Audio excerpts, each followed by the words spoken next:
কটিয়াদীতে পারিবারিক কলহের জের ধরে ছেলের ছুরিকাঘাতে প্রাণ গেল বাবার। সাব্বির হোসেন, কিশোরগঞ্জ প্রতিনিধি। কিশোরগঞ্জের কটিয়াদীতে পারিবারিক কলহের জের ধরে ছেলের ছুরিকাঘাতে মোহাম্মদ বজলুর রহমান বয়স 60 বছর বাবা নিহত হয়েছেন। ঘটনার পর থেকে অভিযুক্ত ছেলে জুবায়ের বয়স 25 বছর, তিনি পলাতক রয়েছে।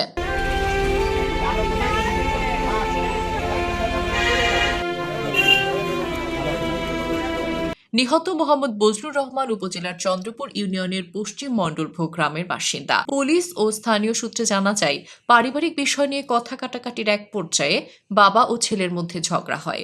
পরে উত্তেজিত হয়ে ছেলে তার বাবাকে ছুরিকাঘাত করে পালিয়ে যায়।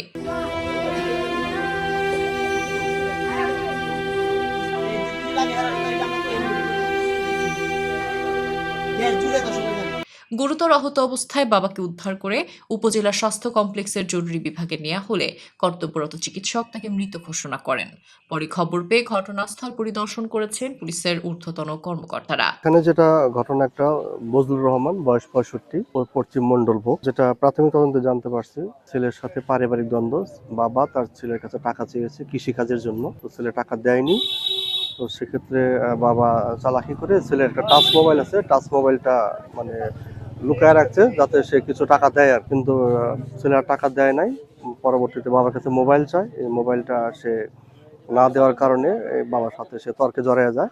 এক পর্যায়ে ধস্তাধস্তি হতে, তো আমরা এখন আসলে মৃত্যুর কারণটা জানতে পারি নাই, কিন্তু তার ডিসিট যে মারা গেছে তার বুকের বাম পাশে পাঁজরের ওখানে একটা 1.5 ইঞ্চি পরিমাণ একটা গর্ত আছে। মনে হচ্ছে যে ধারালো কোনো অস্ত্র দ্বারা হয়তো তাকে আঘাত করা হয়েছে, যে কারণে তার মৃত্যু হয়েছে। এটা আমরা প্রাথমিকভাবে জানতে পারছি।